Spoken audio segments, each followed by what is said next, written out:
Hermanos y amigos, muy buenos días. Para mí es un gozo poder estar con ustedes en esta mañana compartiendo la palabra de Dios en un nuevo estudio aquí en el canal de YouTube de la Iglesia Bautista del Tunal.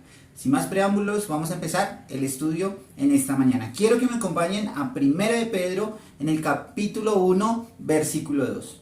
Primera de Pedro, capítulo 1, versículo 2. Y quiero corregir algo que dije en el estudio anterior, y es acerca de una palabra que pronuncié mal. Agradezco a los hermanos que estuvieron pendientes y me mostraron el error.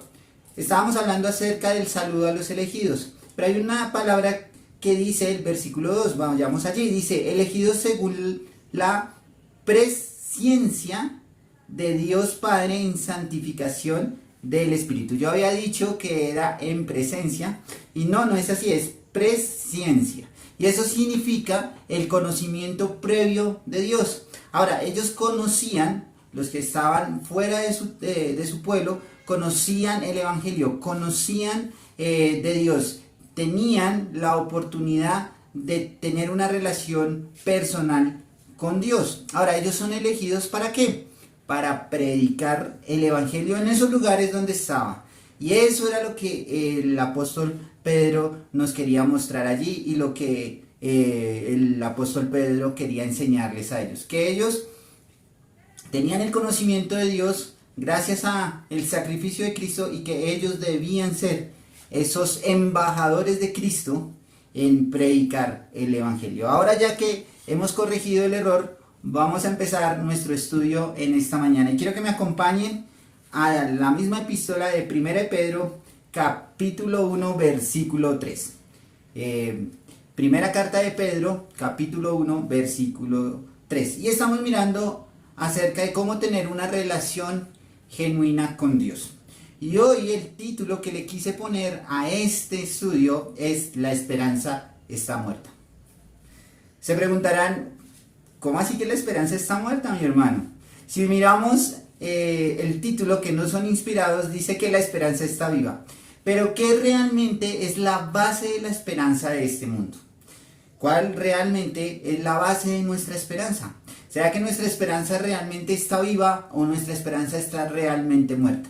Si veíamos, o ustedes vieron las noticias, vemos que la esperanza de este mundo radica muchas veces en los mismos hombres. Vimos cómo grandes personas, que no digo que tengan conocimiento, llenan plazas con discursos y con muchas cosas prometiendo el cielo y la tierra. Pero realmente, ¿creen en Dios? ¿Realmente su base está en Dios? Muchos de estas personas no creen en Dios, no tienen una relación genuina con Dios y no quieren saber de Dios. Pero ¿saben? Dios quiere que ellos lo conozcan. Eso es lo que quiere Dios. Y mucha gente basa su esperanza en ese tipo de personas. Porque prometen que van a cambiar, porque prometen que no van a ser iguales, que prometen que este país va a mejorar, que todas las cosas que hicieron otros estaban mal, ahora van a ser mejor. Pero saben, mis hermanos, se quedan solamente en una base humana. Hoy vamos a ver realmente si la esperanza está viva o está muerta. Quiero que me acompañen al versículo 3 de 1 de Pedro capítulo 1. Versículo 3 del capítulo 1 de 1 de Pedro. Dice así la palabra de Dios. Bendito el Dios y Padre de nuestro Señor Jesucristo, que según su grande misericordia nos hizo renacer para una esperanza que viva por la resurrección de Jesucristo de los muertos. Entonces vamos a mirar algunas cosas que son importantes de ese versículo que debemos tener en cuenta en el momento de tener una relación genuina con Dios y en dónde está basada nuestra esperanza. Empezamos con la palabra bendito. Ahora, algo interesante de esta palabra bendito lo podemos ver en otras traducciones y voy a leer de la Nueva Traducción Viviente cómo lo dice en esta versión. Solo para ampliar un poquito lo que nos puede decir esta palabra bendito. Mire lo que nos dice este pasaje en la Nueva Traducción Viviente. Dice así: alabado sea Dios. Esta palabra bendito significa o se puede traducir como algo que debemos alabar, que debemos adorar, que debemos dar gracias. gracias a Dios por las misericordias que Él ha hecho. Ahora, ¿cuál es nuestra alabanza, mis hermanos? Muchas veces nosotros pensamos que cuando cantamos himnos estamos alabando a Dios. Bueno, eso está bien, claro que sí, debemos hacerlo. Cuando estamos en la congregación, cantamos himnos al Señor. Y debemos también entender qué es lo que estamos cantando, por qué lo estamos cantando. No solamente por cantar, sino también porque tiene un significado. Pero no solamente es alabar de esa forma, también debemos alabar con nuestra vida. ¿Cuál es tu sacrificio en vida que tú le das al Señor? ¿Qué estás dispuesto a entregar, mis hermanos? Eso también se llama adoración. ¿Tienes un tiempo de oración? ¿Tienes un tiempo de estudio de la palabra? ¿Tienes un tiempo de compartir el evangelio? ¿Dónde está la base de mostrar adoración al Señor? ¿En lo que yo creo, en lo que pienso? ¿O realmente es el Señor el que me indica por medio de su Espíritu Santo alabarle? Ahora, ¿a quién debemos alabar? Mirábamos, y el ejemplo que les hacía al principio, el mundo alaba a muchas personas. Si nosotros nos ponemos a mirar, hay gente que alaba a jugadores, a artistas de televisión, de cine, alaban películas, alaban imágenes, idolatran hombres. Pero mire lo que nos quiere decir Pedro aquí. La alabanza y la adoración no es a los seres humanos, sino a quién. Mire lo que nos sigue diciendo el versículo. Bendito el Dios y Padre de nuestro Señor Jesucristo. ¿A quién debemos adorar? ¿A quién debemos alabar? ¿Y cómo eso conecta con la esperanza? Porque claro, debemos tener una esperanza. Nuestra esperanza debe ser Cristo. Pero para poder lograr eso, debemos estar adorando a Dios. Debemos estar alabando a Dios. Pero ¿cómo podemos alabarlo? No solamente cantando, mis hermanos, sino viviendo. Van a llegar pruebas, mis hermanos. Y de eso también habla de tener una relación genuina con Dios. Tener una relación genuina con Dios no solo significa estar bien y tener bendiciones, sino también implica que en algún momento vamos a tener que pasar por pruebas, por dificultades. El Señor va a probar en el sentido de cuál es nuestra confianza, cuál es nuestra fe. Ahora, ¿qué debemos hacer? ¿Será que debemos apartarnos de Dios o debemos estar en Dios? ¿Cuál es nuestra adoración verdadera? ¿Estamos alabando al Padre? ¿Estamos mirando a Cristo como nuestro guía, como nuestro ejemplo? ¿Lo estamos haciendo? ¿O sencillamente nosotros estamos viviendo como creemos que es lo mejor? Vivimos de lunes a viernes de una forma y sábado y domingo somos de otra forma. No, debemos vivir de una sola manera, buscando siempre la santidad, buscando siempre a Cristo. Que Cristo sea nuestro ejemplo. Y eso es lo que Pedro nos quiere enseñar. Que debemos alabar, que debemos engrandecer, que debemos honrar al Padre por medio de su Hijo. Miremos lo que nos sigue diciendo el versículo. Ya vimos acerca de las bendiciones y de cómo debemos alabar. ¿Y a quién debemos alabar? Debemos alabar a Dios y al Señor Jesucristo, que son una sola persona. Que según sus grandes misericordias nos hizo renacer para una esperanza viva. ¿Qué vemos aquí? Misericordia. ¿Qué tuvo Dios con nosotros? Misericordia. ¿Qué era lo que nosotros merecíamos? Morir. ¿Por qué merecíamos morir? Porque éramos pecadores. Pero el Señor en su amor y en su infinita misericordia entregó ¿a quién? A su Hijo. A su Hijo, a su único Hijo. ¿Para qué? Para que nosotros fuéramos salvos. ¿Entendemos? ¿Miramos la magnitud de las cosas? A veces pensamos que la vida cristiana es algo light, que podemos vivir como queramos, que podemos hacer lo que queramos. No, mis hermanos, la vida cristiana implica un sacrificio. ¿Y un sacrificio en qué? En sangre, que fue el que hizo el Señor Jesucristo por cada uno de nosotros.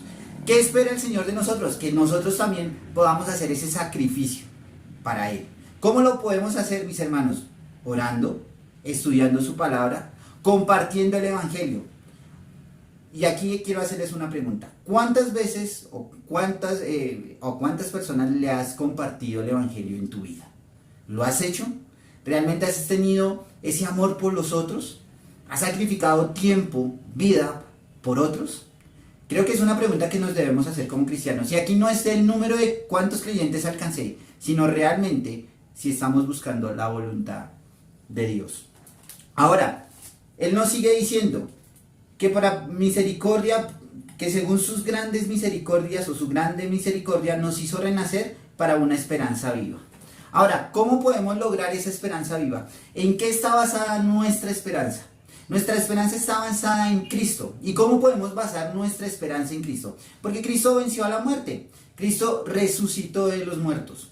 En su misericordia y en su amor el Señor nos muestra que Él vive, que Él quiere que nosotros tengamos vida eterna. La esperanza se basa en bendiciones, se basa en cumplimientos que el Señor hace o promesas que Él hace, pero también se basa la esperanza en la fe, en lo que creemos. Mis hermanos, ¿qué estamos esperando nosotros? Como creyentes, ¿qué esperamos? La venida del Señor Jesucristo. No sabemos cuándo sea. Puede ser mañana, puede ser ahorita en una hora, puede ser en 10 años, en 20 años, en un siglo, no lo sabemos, solo lo sabe el Señor. Pero ¿qué debemos tener nosotros? Esperanza, creer en Él. Ahora, si esa esperanza en creer en Él está, pues tenemos una esperanza viva porque todavía estamos pensando y creyendo en lo que el Señor prometió. Ahora, Él murió, como les decía, y resucitó. Él resucitó a los muertos. Entonces, esa esperanza no murió ahí. Esa esperanza vivió y vivió en vida eterna. Por eso nosotros tenemos la esperanza de que el Señor venga por nosotros. ¿Para qué? ¿Para qué vendrá el Señor por nosotros? ¿Cuál será el propósito? Bueno, lo veremos en el próximo en el próximo estudio de tener una relación genuina con Dios. Pero ya para terminar, miremos qué nos dice al final este pasaje del versículo 3. Por la resurrección de Jesucristo de los muertos. Cristo venció a la muerte. Cristo venció a Satanás en su propio campo. Cristo nos da vida eterna. Cristo nos enseña que si en algún momento vamos a morir, nuestra esperanza está en que vamos a resucitar y que podemos estar con Él en un futuro no muy lejano, glorificando su nombre. Mirando lo que nos decía al principio del versículo, dando alabanzas, adorándole, dándole la gloria y la honra. Ahora, amigo que nos acompañas, que estás viendo este video por primera vez, que te invitaron, que te enviaron el enlace, si realmente no tienes una esperanza real, si no sabes qué va a pasar contigo en un futuro inmediato, si piensas que todo lo que está pasando en este mundo es terrible, quiero decirte que hay una esperanza viva y es Cristo Jesús. Pero para lograr esa esperanza debes reconocer que eres un pecador, debes arrepentirte de tu pecado, debes pedirle perdón a Dios porque eres un pecador y debes creer en Cristo como tu único y suficiente Salvador. Y así vas a poder tener una esperanza viva, no la esperanza que te muestra el mundo porque está muerta, sino una esperanza que realmente vale la pena. Vamos a orar. Señor y Padre, estamos muy agradecidos contigo, Señor. Gracias por la oportunidad que nos das. Gracias por darnos a tu Hijo, esa esperanza viva de que algún día podemos estar con Él y glorificar su nombre y exaltarlo y engrandecerlo. Te damos gracias por tu palabra, por el estudio. Gracias, Señor, por la edificación en esta mañana. Te lo pedimos. Amén. Mis hermanos, que pasen un buen día y si este video fue edificación para tu vida, no dejes de compartir.